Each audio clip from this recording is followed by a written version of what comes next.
And then all of this luck turns around, and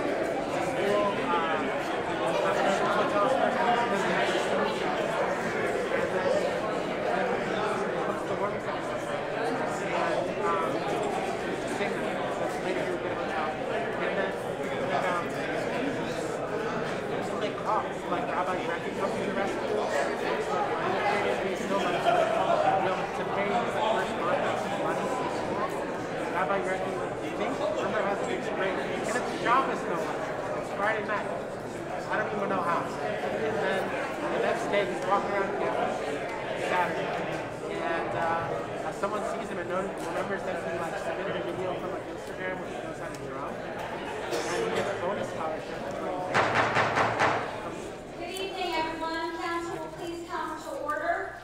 Members will please rise.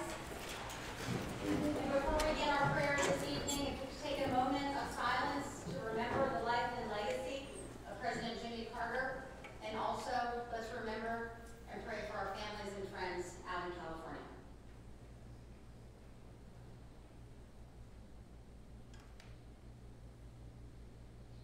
Thank you. Councilmember Overstreet, would you please lead us in prayer this evening?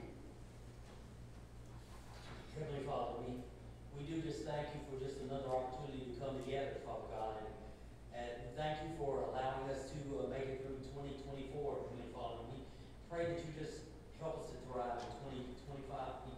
We pray a special prayer for those who have lost so much in California in the wildfires, and that you would just intervene to stop further loss of property and life. Also pray for those who lost their lives in New Orleans as well, Father God. We pray for the family of President Carter. We are truly thankful for a great life lived. His works truly speak for him. He was a man of great character and integrity, yet so very humble. Oh, that I could have such a testimony in these times. Thank you for our mayor, city workers, and council. Just help us in 2025 to think out of the box as we strive to come up with solutions for homelessness, drug addiction, and mental health issues. We pray for your many blessings upon this great city. In Jesus' name, amen. Councilmember Moore, would you please lead us in the Pledge of Allegiance? I pledge allegiance to the flag of the United States of America and to the republic for which it stands, one nation, under God, indivisible, with liberty and justice for all. Thanks so much, Clerk. Please call the roll. Annie. Here. Burka. Burton. Present. Severly. Present. Cook. Here. Fabry. Here. Farrell. Gianola. Here. Haas. Hoover. Jenkins. Present. Jones. Kern. Here. King. Here. Bernardi. Overstreet. Moore. Here. Pepper. Here. Farr. Here. Robinson. Excuse. Rubio. Here. Salango. Snodgrass. Excuse. Solomon. Here. Steelhammer. Here. Taylor. Here. Mayor Bootham. Here. The clerk will please read the journal. Madam President. Yes, Madam Mayor, I request unanimous consent to dispense with the reading of the journal. This motion on the floor, we dispense with the reading of journal dispensed. We have a great packed crowd tonight. It's so wonderful to see so many great folks in this chamber tonight, especially you, Madam President, our members of council, our directors who are here with us tonight, all of them, our incredible employees, our senior staff, our leadership team. Community leaders are here with us tonight, local businesses are here with us tonight. And on behalf of the 50,000 residents here in the capital city, thank you. Your belief and your hard work have been instrumental in what we've been able to accomplish and what we'll be able to do moving forward together. Because of you, Charleston has seen tremendous progress. As we celebrate the life and legacy of President Carter, he said what so many of us I know think about and feel every day in the service that we have for our city. He said, I quote, "I have learned that our greatest blessings come from when we are able to improve the lives of others." I know that's how you feel. I know that's how I feel. Because that's the work we do in municipal government, right? It's everyday work. It's hard work, but it is so incredibly important. It's every single second of every single minute of every single day. It's super important. I'm proud tonight to report on the past and on the future. And gosh, what a year it's been already. Mother Nature, she tried to challenge us, did she not? Brent, Jared, guys, Scotty, she did. But she forgot the character of our employees.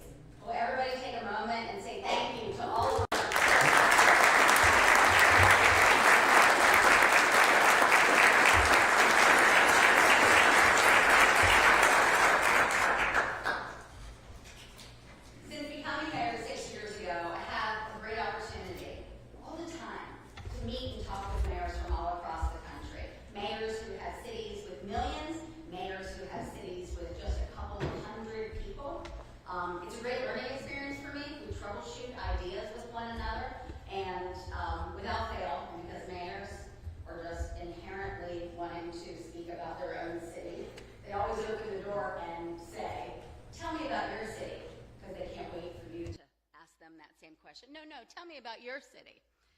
Well, I promise you the story I told about Charleston, West Virginia is different today than the story I told 6 years ago.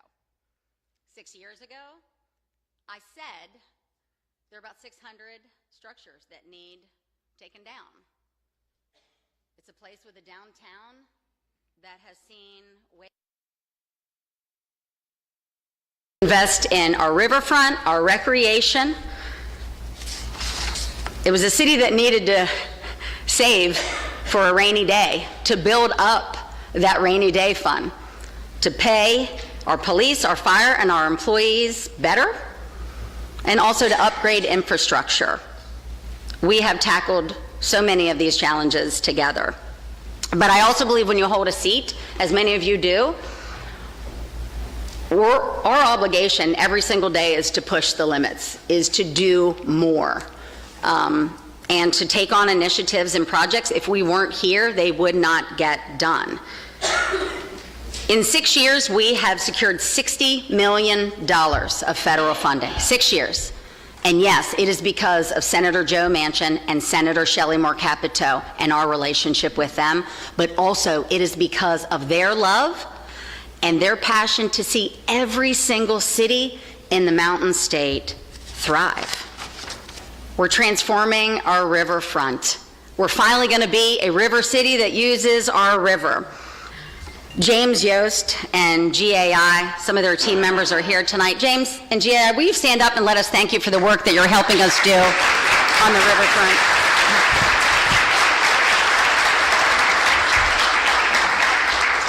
They're an incredible team. We're building the new Lift Center. We're taking the former Kanawha Valley manufacturing site and converting it into a 55,000 square foot multi-use facility for workforce development, for renewable and alternative energy production, for a food hub. We had, when we went out for a grant to reimagine this, so many wonderful partners. We had the Charleston Area Alliance, we had Marshall University, we had the Coalfield Development, we had other cities, Huntington and Logan. But the Charleston Area Alliance has really been our guiding light on this. They have been the steady hand. We have a new president and CEO at the Charleston Area Alliance, Mara Boggs, and the guy who's literally at this site every day, Drew Dunlap, is here with us tonight. May we thank you for being great partners.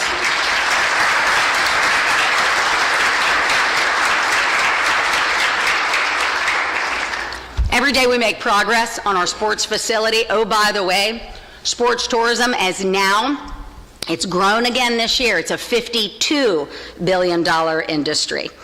We just recently purchased the home of our new public safety center. It was a promise made and a promise kept, long overdue, to the men and women who serve and protect us.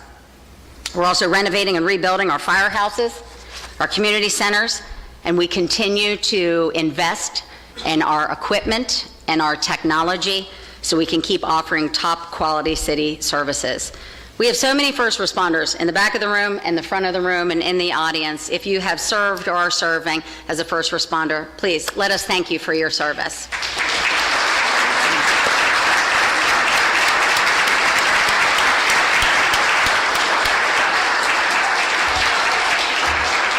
Yay, Chucky! We have so many great projects and things going on in the city of Charleston. If Taylor Swift were here, I'm a Swiftie, she would say, we've got a lot of things going on at the moment. And we do.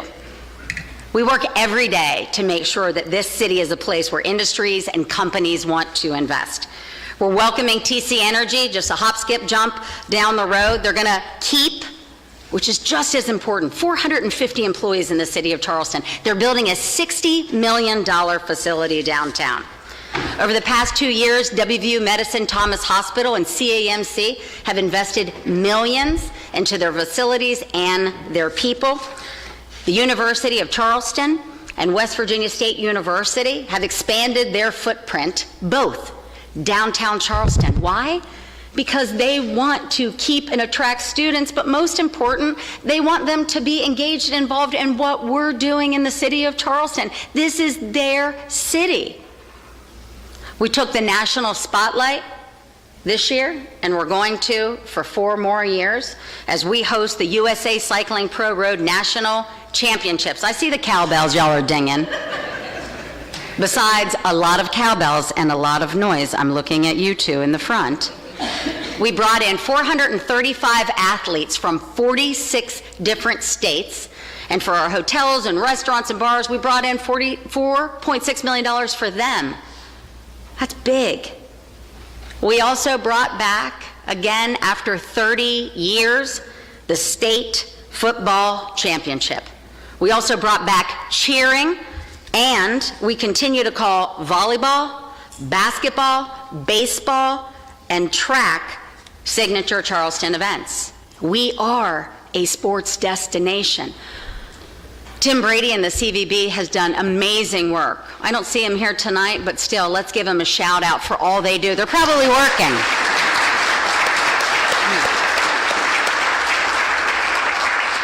Whether it's healthcare, higher education, food, art, Raleigh, these are the things that we can all take pride in. These are the things that we're doing together. And oh, by the way, this is the story I tell.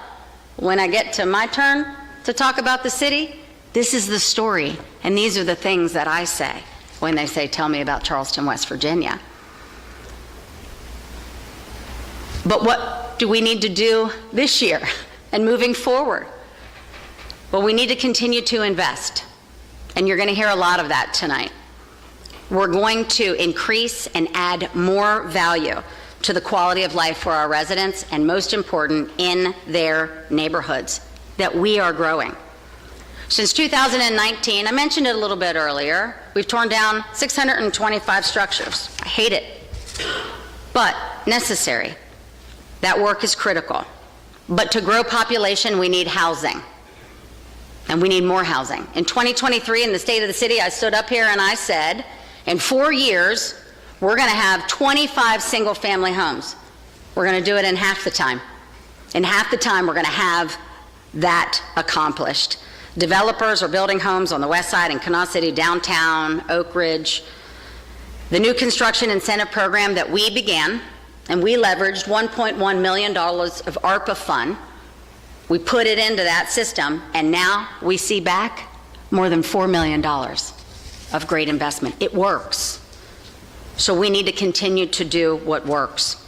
Our CLRA, that's the Charleston Land Reuse Agency, our side lot program, sold 14 lots, leased 3 other to adjacent property owners. We're helping other property owners develop their pieces of property, expand in their neighborhoods. We didn't stop there, though. We also have been working with nonprofits, Keep Your Faith, Miss Ruby's Corner Market, a great grocery store, best pasta in town. Best pasta. Anybody had it? It's great. You should have it. Darrell Miller, Alicia Allen, they're doing amazing work every day. We work with the Appalachian Service Project to renovate a house. We collaborated with Habitat for Humanity. We work with Kevin Jones at RCCR. We have so many amazing community partners.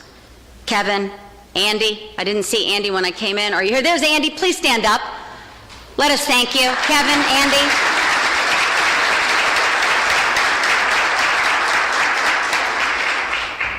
Amazing work. We need to continue to invest.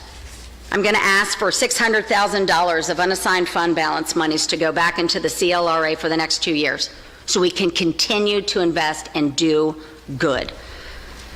This was a lot of work, by the way. That was about 90 seconds. This is a lot of work, and it's taken us years and years and years to get there. Kevin Baker helped us start the CLRA in 2000, and we're making, it's 2025. I thought you were waving at me. Well, Chris Campbell, Mary Lynn McGowan, Clifton Clark, council members, administration officials, John Butterworth, Krista Messenger, if you serve on the CLRA, stand up. Thank you. This is big work, everybody. Big, big, big, big work. Thank you. Thank you, thank you. Kevin and Ben and Danny and Billy, I'm going to see you after class. You didn't stand. I'm taking notes up here, not just not reading. Our team in the Mayor's Office of Economic and Community Development, they're also knocking it out of the park for us. We helped 17 families and individuals buy homes using our Home Blends loan program. It's the highest number in at least 20 plus years. We also completed, it's big, thank you. This is big stuff. We also completed 17 owner-occupied rehabilitation projects. Thank Andy Park and Andy Bacchus when you see them next.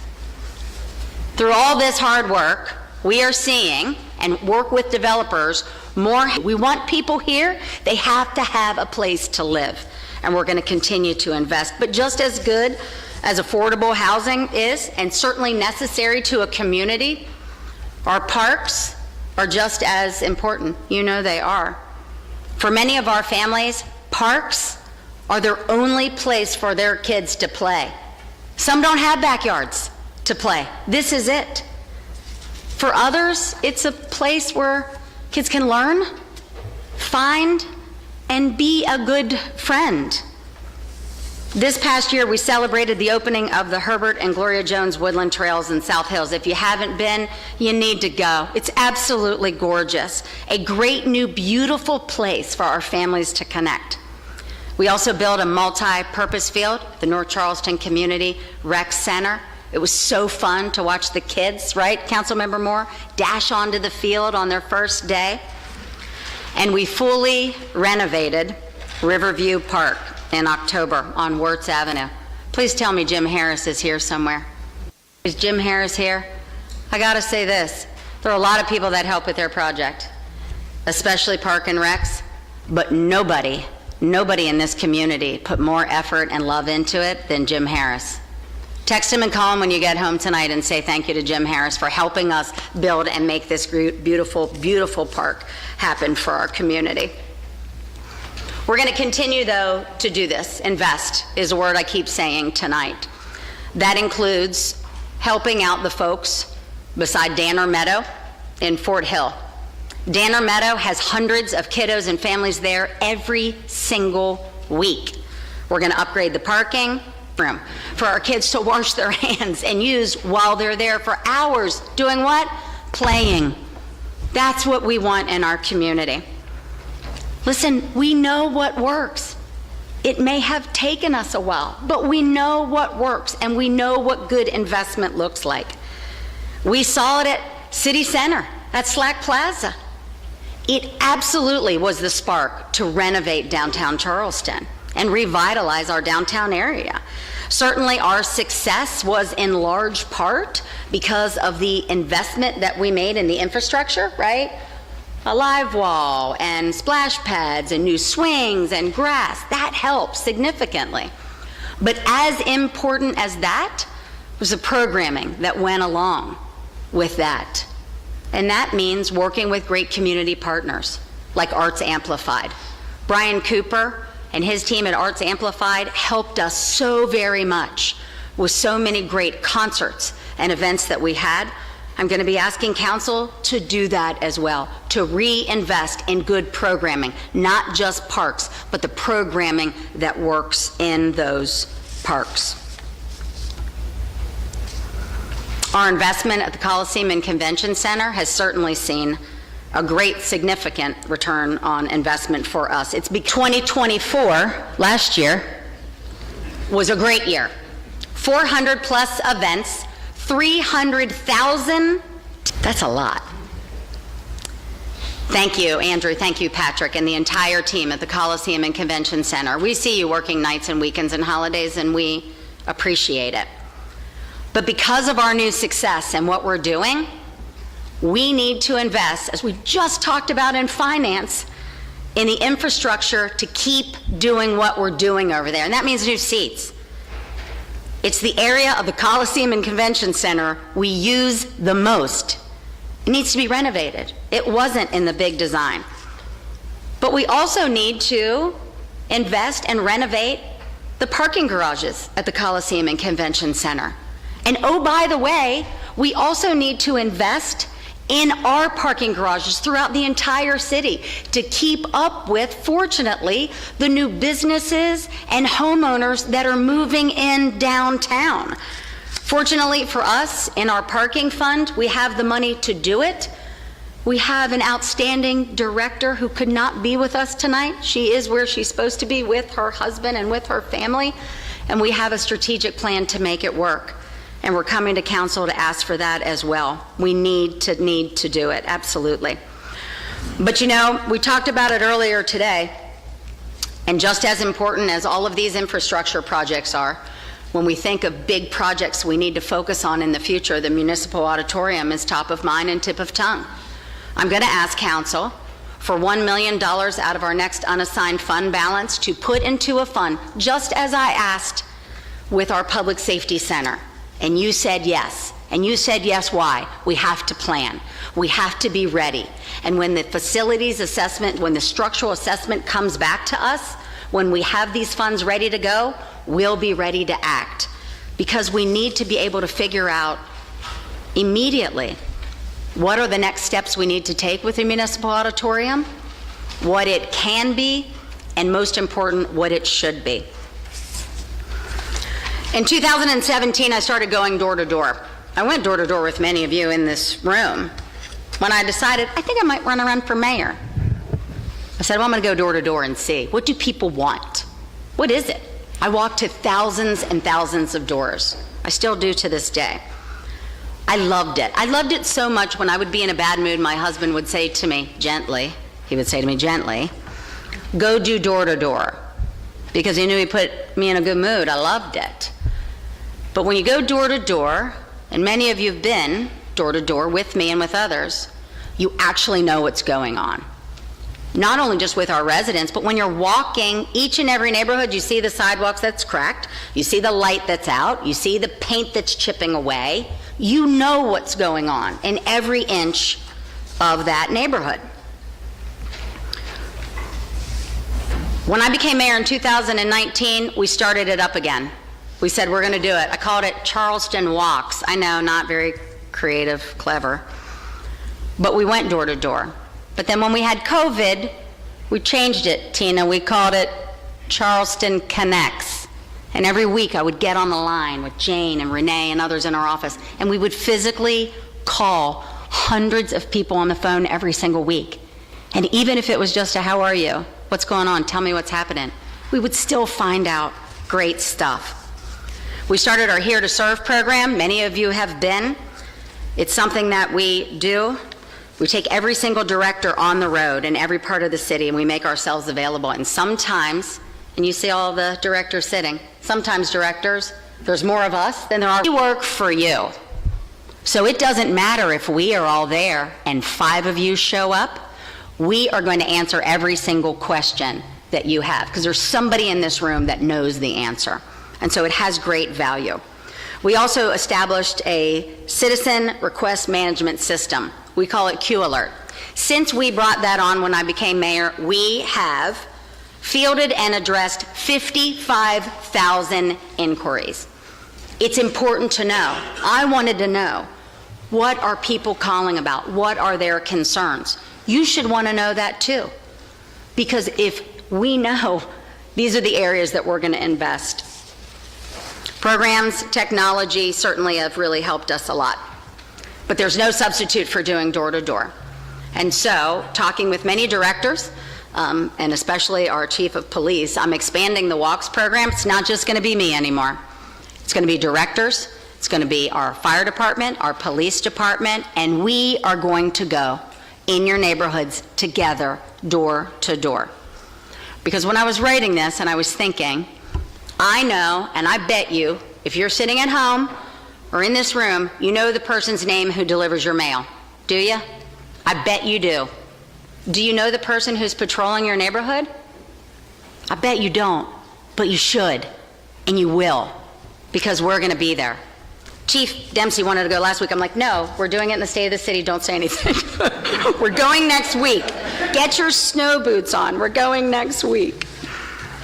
We're so incredibly blessed to have so many great community members and neighbors look after one another, like Jim Harris and Wirtz Avenue and the Beatrice Street basketball courts. I mean, these are folks and places that I call the heart of our neighborhoods, right? You know that place. What is the heart of your neighborhood, your street? What is important? Because of the work that we've seen and the work that we're going to do, we're starting a new initiative called Hearts of Our Neighborhood. It's going to be a citywide initiative identifying, revitalizing, and celebrating people and places that serve as gathering points in our neighborhoods. These spaces will include recreation places, places of education, community, support groups. Hearts of Our Neighborhood will help fund neighborhood projects and will encourage partnerships between local business forces together. We should be united, but we should be investing in what our neighbors want for their own neighborhoods.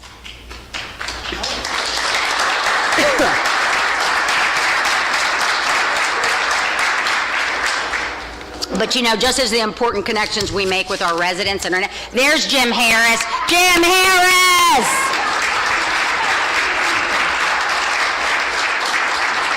I said in my State of the Speech, like 90 seconds ago, we love Jim Harris. Did I not say we love Jim Harris? I said we love Jim Harris. We do.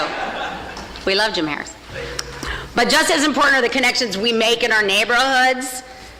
Working hand in glove with our small businesses are essential to the vitality of our community. Tim Hogan's Carpet in Canal City opened 35 years ago, and I remember like it was yesterday when Booth Goodwin and I got married and we needed carpet. We went to Tim Hogan's to get carpet for our new basement. But I was just there a couple of months ago, and if you have not seen what they've done to this small business, go tomorrow. Because what Chris and Tracy DeWeese have done, they've reimagined this new space with a sense of community, vitality, luxury. Your passion and your investment, not just in Tim Hogan's Carpet, but in other businesses across the city, make us who we are and make us so proud. Chris is with us, Tracy's with us, Madison is with us. Please stand and be recognized. Thank you. Thank you.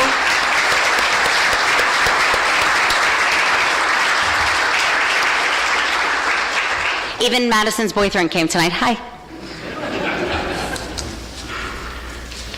Being in a community, whether it's working one-on-one with our small businesses, attending community meetings, it's how we learn what we're doing and learn about the specific needs and challenges facing our businesses and our residents. In Canal City, we know, though firsthand, how the state construction has hurt many of our businesses. They need our help to get back the customers they lost, maybe attract new customers. And we need to look at new ways to do that, get more visitors to Canal City. So we're going to work with Charleston Urban Works to help them expand their footprint, not just on the East End and the West Side, but to Canal City over the next year to gain traction and chart a course to make sure we know what spaces and places we have available for new businesses, how we're marketing them. Because what small businesses in Canal City need more than anything are another business beside them and another business beside them. Thank you, Rick Cavender, for agreeing to this partnership. We're really looking forward to it, and thanks for meeting with us weeks ago. We appreciate you.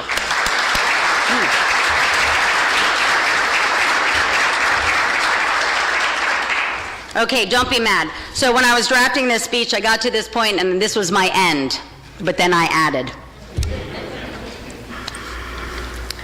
And this is why I added this, because we never talk about these things. And these are the things that we do, that these guys, these men and women who are in this front part in this administration do every day. We believe good government is about making system and processes work and work better. That's what we focus on. Every year, all of our directors, they set goals, they talk about their challenges, they come up with solutions, but we don't talk about it. We don't talk about it enough. We just think of it as, oh, hey, we made that better. We saved more money. Great. Do you remember the year that Terry Allen came to me with a memo about how she could save 13 cents on a cup of coffee for her evening crew? I'm not kidding. She did that. That's what they do, and we never talk about it. We just purchased a backhoe for our refuse department only, so Jared could have a strategic strike team out there to get to those piles of trash, to not pull another crew, save time, money, resources.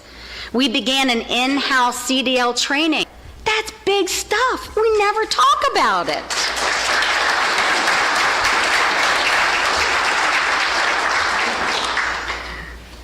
And soon we're going to go live with our very first of 3 phases.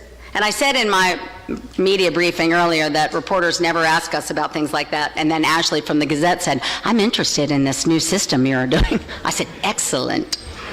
The first of 3 phases of our new enterprise resource planning system. We call it the ERP. It is exciting because when fully implemented, it's going to allow citizens and businesses to take advantage of the convenience of managing payments and permits online. Yay. And one of the most important things that we've done, and council voted on it, so you all know, is we combined the planning and we're not duplicating efforts, we're working together. We have created a one-stop shop for our customers, our residents, our businesses. It's increased coordination with our folks. It's helped us establish a safer and cleaner city, and most important, by combining these departments, we just call Dan if we have a problem in the city. Dan Verrent. Hey Dan, I've got a problem. I kid. John Butterworth said, you're not kidding. You're not kidding. Much of what we implement, we don't see, you don't see, we don't talk about it. But that's what we do. We work nights and weekends and holidays. They do. Well, every single director and administration official, please stand. Please, please, please stand. Thank you for all you do. Thank you. Andrew, stand up.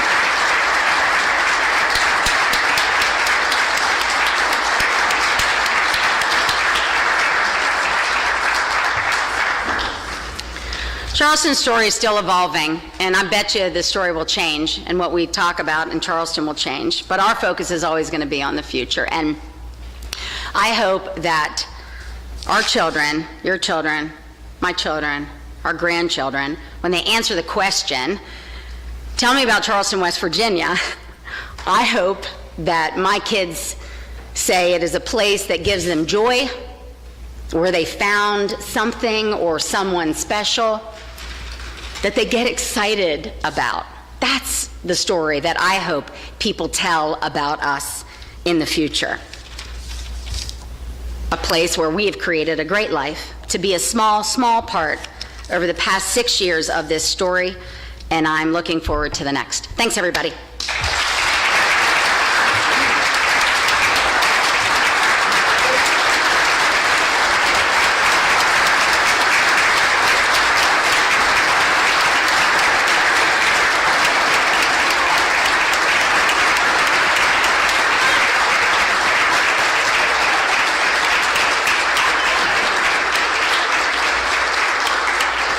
Thank you. Now back to work.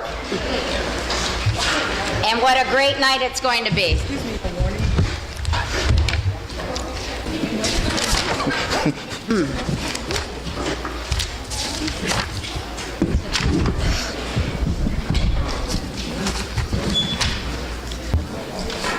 Mr. Clerk, are we ready? We are, Madam Mayor. Thank you so much. We don't have any public speakers signed up tonight. The clerk, though, will please read the claims against the city. A claim of Tiana Stockton, Charleston, West Virginia, alleges damage to property. Thank you so much. Please refer to the city solicitor. And thank you to all of our special guests, especially Madison's boyfriend, for coming tonight. Thank you, everyone. Thank you, Chris and Tracy. Thank you. He's like, oh my goodness. Thank you so much. Pursuant to the provisions of Section 14 of the City Charter, I now declare the floor open for nominations to fill the vacancy of the unexpired term for the Ward 15 Council seat. Madam President. Yes, Madam Mayor, I nominate Harper Gardner to fill the vacant seat for Ward 15. Thank you so much. Are there any other nominations from the floor? Here you're seeing no nominations. The nominations are closed. The question being on the approval of the nomination for Madam President. All in favor will vote aye. Aye. All opposed will vote nay. I now declare Harper Gardner, elected by acclamation to the vacant, unexpired Ward 15 council seat. Harper, please come up and take your seat, sir.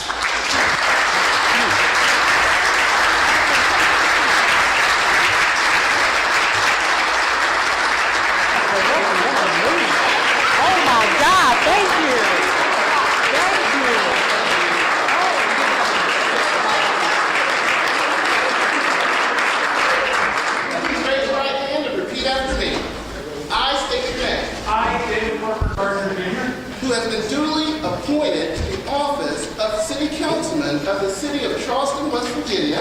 Who have been duly appointed to the office of City Council or City.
Nothing like saying, have a seat, you got stuff to vote on.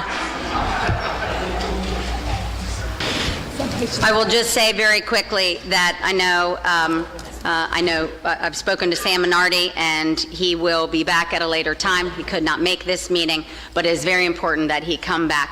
I know that he has reached out to many of you, and so while we are excited to have Harper, Councilmember Gardner, it's going to take me a bit to be with us. Let's also just celebrate all that Sam Minardi has done for this city council and this community. He's an amazing man. Amazing.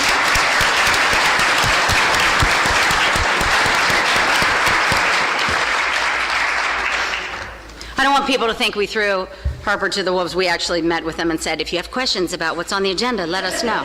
So, but now, here we go. The clerk will please read the committee report and resolution number 25-001.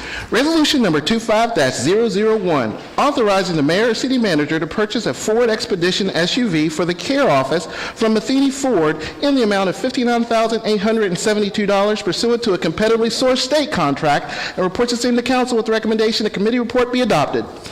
Councilmember Jenkins.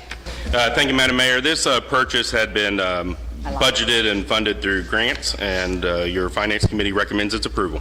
Second. Thank you so much. Floor is open for discussion on this resolution. Of course, the question is the adoption of the resolution. All in favor, vote aye. Aye. All opposed will vote nay. I declare resolution number 25-001 as adopted. Please note that the resolution number 25-002 was held over in the Finance Committee. It will be placed on the next agenda. Clerk, please read the committee report and resolution 25-003. Resolution number 25-003, authorizing the mayor or city manager to enter into a contract with WDP and Associates for architectural and engineering services related to the municipal auditorium cast-in-place concrete building facade in the amount of $132,041, and reports the same to council with the recommendation the committee report be adopted. Councilmember Jenkins. Thank you, Madam Mayor. This was done through an expression of interest, and in the responses, WDP and Associates was the one that was scored the highest and chosen for this. The building facade of the municipal auditorium is the main historical aspect of that building and is considered a historic artifact, has historic value, and therefore in the next phase of deciding what to do with the municipal auditorium, this study is to determine the feasibility of possibly saving that facade and incorporating it into a new facility, or not incorporating it if it's decided or found that it's not feasible. This funds come from the Capital Improvement Fund that are earmarked specifically for the municipal auditorium, and your Finance Committee recommends its approval. Second. Thank you so much. Floor is open for discussion on the resolution. Of course, the question is the adoption of the resolution. All in favor will vote aye.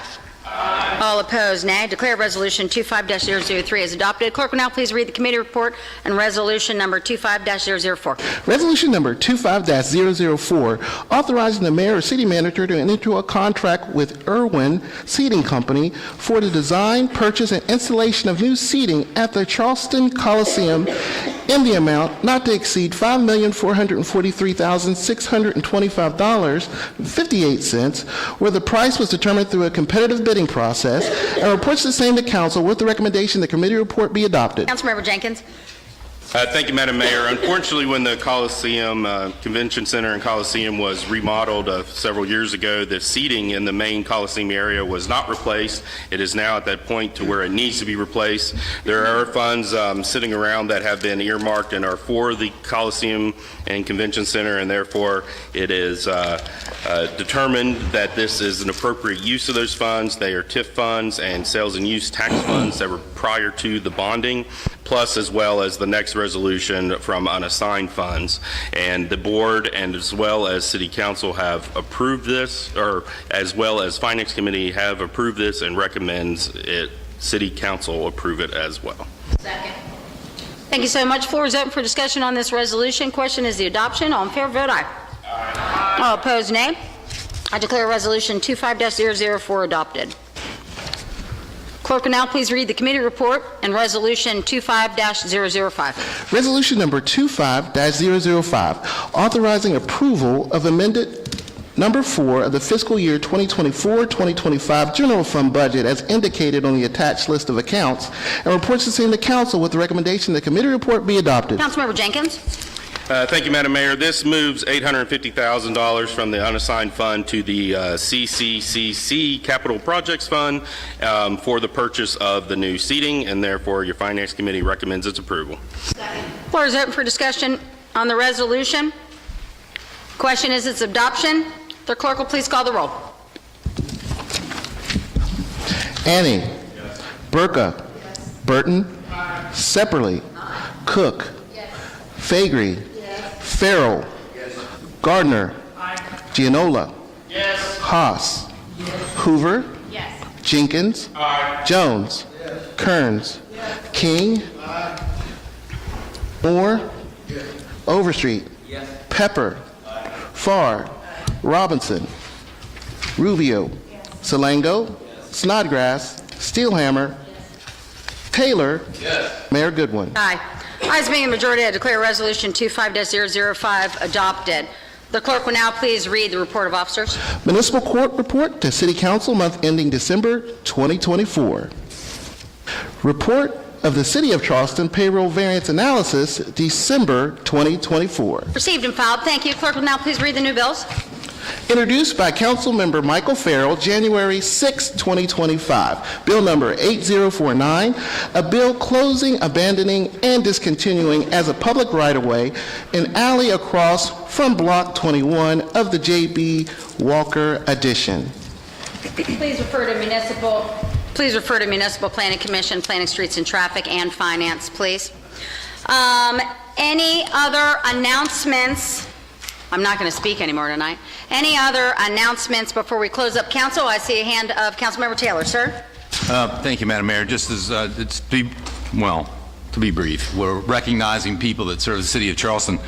Last night I received a phone call from a very, very agitated constituent who also happens to be my best friend. And they were stuck in a neighborhood in the Canal City area because of down power lines and trees and things of that nature. And there's a real serious questions about ingress and egress into the neighborhood. Really, there's only one way in and one way out. And the very serious concern was, what happens if we need to get out and we can't? And I said, I don't know the answer, but I know who does. I said, catch your breath, send me a detailed email about what your question is, And I'll forward it to the person that can give us an answer. And this afternoon, shortly after 1 o'clock, I forwarded it to that person, and before the close of business today, a remarkably detailed response that answered every question asked. And when I gave it back to the agitated constituent best friend, he was like, oh, and the problem was solved. The problem wasn't solved, but every question was answered. And that's because of Dan Brent. I told you it was Dan. And I have watched Dan.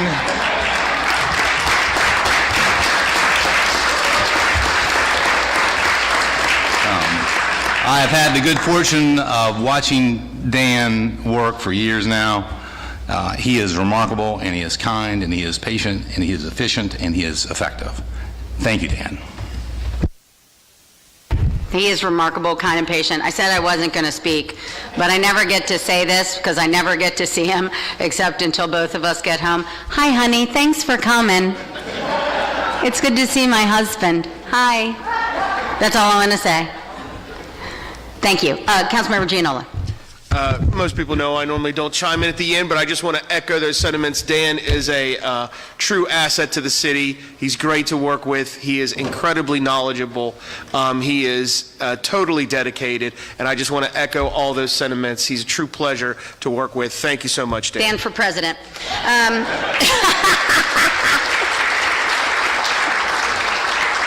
I told him we were going to make fun of him in the State of the City. I said we'll be laughing with you, not at you. Councilwoman Stillhammer, you have a question, ma'am, or a comment, ma'am? Yes. As we gather for our final council meeting first council meeting of 2025, I'd like to point out some numbers from 2024. The point in time count where there's a coordinated effort to ascertain the most accurate number of individuals experiencing homelessness in our city in 2024 was 335. This number included the number of people in shelter beds, transitional housing, and the truly unsheltered. 335. So how many beds do we have for these 335 souls? 181. 181 of 335, barely more than half. 46% of those people experiencing homelessness have to accept that there is no bed for them. 154 people cannot sleep indoors when temperatures drop down to, what's it supposed to be in a few days, 9 degrees? We need more beds. We need a low barrier shelter that can expand on this. I know we have plans going on, and so I just want to talk about that. But the one easy way that we can make some amends until that is established is increasing the number of days that warming centers are open. Last season, or the 2024 season, I was at every single warming center handing out casserole. And I've seen a lot of connections that are met at those. The care team comes in, we have service providers, we have people are getting health care, people are getting appointments, we had people are getting transportation to the bus stop or different things that they need. It's an amazing experience, and I invite all council members to come out and see what some of the good works that are going on in the city. But as a teacher, I can't take my students outside when it's below 32 degrees for 15 minutes for recess, and if it's under, it has to be 20 degrees or below for our warming centers to open. I think we have the willingness to expand on that. If we had the funds to pay for that, I think that's something we need to look into. But again, I just want to invite everyone to come out and see the warmth, the community, the hospitality that we talked to, that is at every warming center. This is our 7th night in a row right now, tonight, and as we talked about places to gather, this is a place that fortunately is available for people to gather. So thank you. Appreciate your comments. Thank you so much. Are there any other? We've got a couple more. I've got a whole bunch of hands. Hang on. Councilwoman Kearns? I just want to remind everybody that today marks 11 years since the chemical leak that poisoned our water in the city of Charleston. The water company was supposed to put into place a notification system whenever there's an issue like this or a broken water main. Sometimes they call, sometimes they don't. Sometimes they advise us of a boil water advisory. Sometimes they advise us when that's lifted. Sometimes they don't. This was mandated by the federal government, and they have failed to do this.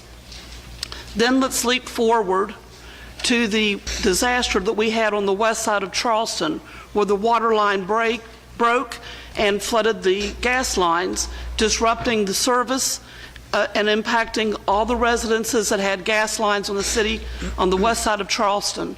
And then let's also remember the fire hydrants, of which we pay money to help maintain, that have not been maintained by the water company. And our businesses and our residents are all affected by what the water company does not do for us. Yet, they ask for constant increases. I think that we need to come together with a committee or something, and we need to fix this problem we have with the water company. I feel like the city of Charleston is a third world country when it comes to safe water. Thank you. Thank you so much. I saw a couple other hands up. Who else had their hand up so I don't miss it? I've got two here. Councilmember Annie. Thank you, Madam Mayor. I just wanted to share that we have all the city directors here. We had a lot of storms recently with snowfall, and recently a tree that, of course, it's all Dan, had kind of advised me it was on private property, and of course, when the snow fell, it fell, and it knocked out power for 114 homes. It goes without saying, I cannot thank people like Brent Webster and his staff that were there immediately. I also would be remiss without thanking the crews that were there. They got the power back in 10 hours. This is something that, I've lived outside the state, and you always hear these horror stories 2 and 3 days, but I was very concerned because there was frigid temperatures and there's older residents there, but they had it back. And I think with tonight and the state of the city, that the media is here, we always have people in the audience, that the people sitting around the back hallways, they do the real work. I mean, we are a part-time city council. I know it feels like we're not because we always handle questions and everything, but these are the people out in the snow plows doing everything, that are doing everything needed.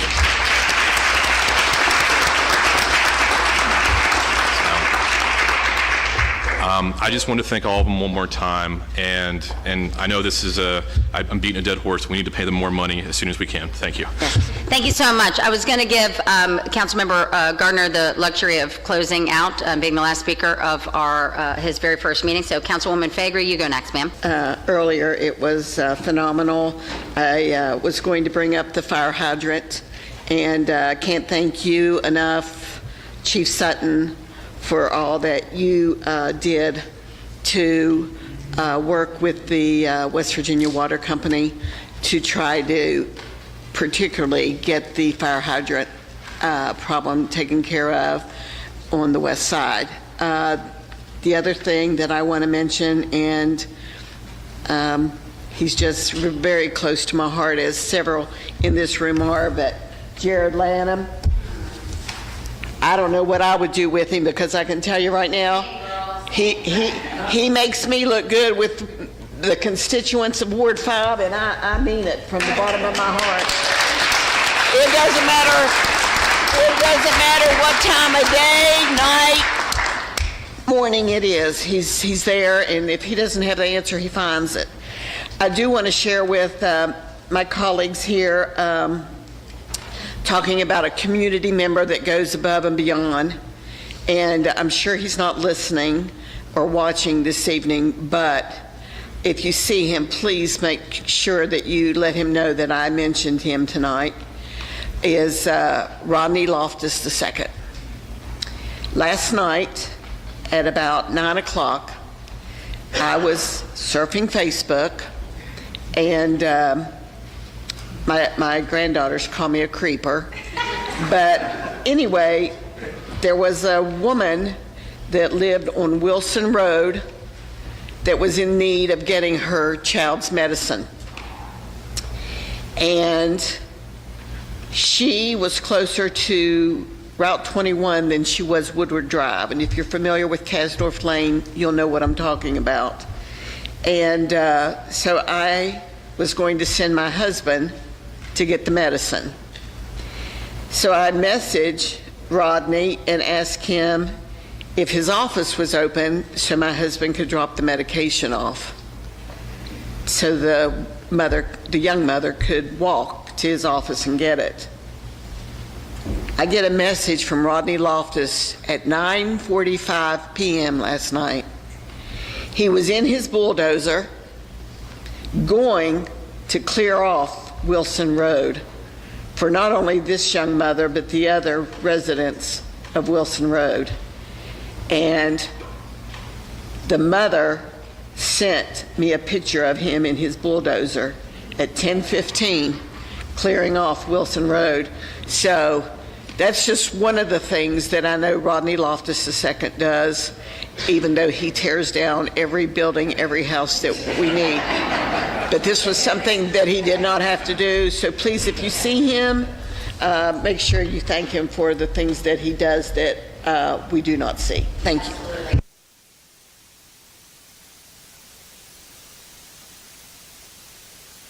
I just want to thank the mayor. We met recently.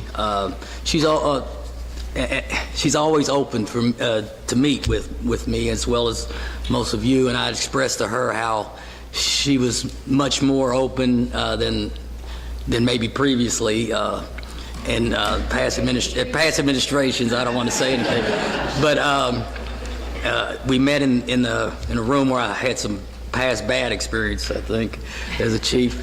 But she's always open, and she's spent so much time on the west side. But I do remember a time where she was going around with each and every one of us. Some of you probably remember this. Well, she comes over on my side of town and says, well, I'll jump in your car with you. And I can't remember who else was with us, one of the ladies. And so we go around and check out some problems. So we decided to go on. She wants to go on Amity Drive. Dan and several of them know what Amity Drive is like.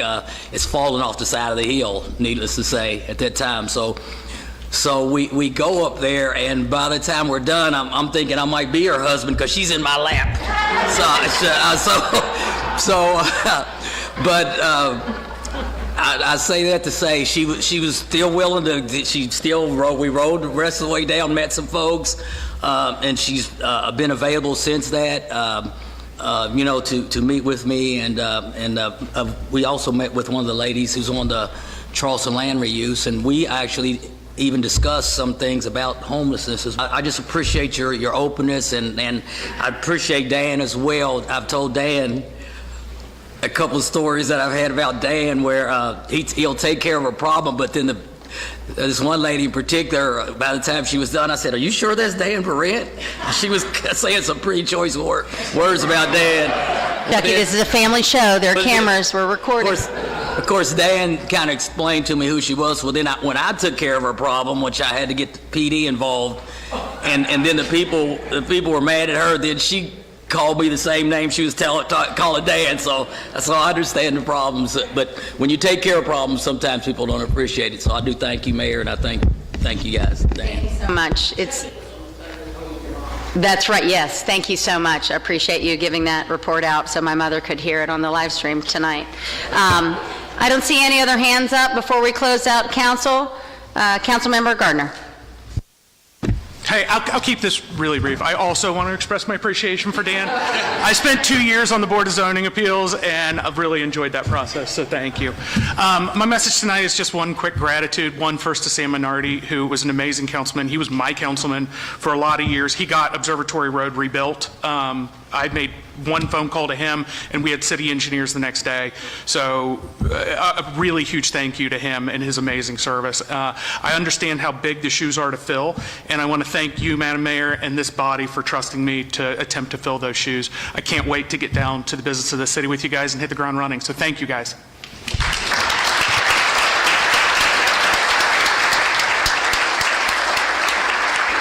We are super delighted to have you, and as I will remind you, Councilmember Gardner, you're also now, careful, my council member. The clerk will please call the roll. Annie. Burton. Sepperly. Cook. Fagree. Farrell. Gardner. Gianola. Haas. Hoover. Jenkins. Jones. Kearns. King. Moore. Overstreet. Pepper. Farr. Robinson. Rubio. Salango, Snodgrass, Solomon, Steelhammer, Taylor, Mayor Goodwin. Here, Madam President, Yes, Madam Mayor, I move that Charleston City Council be adjourned until January 21st, 2025 at 7 p.m. Which is a Tuesday. Okay, thank you. Yes. Thank you so much, Madam President. Council adjourned. Thank you.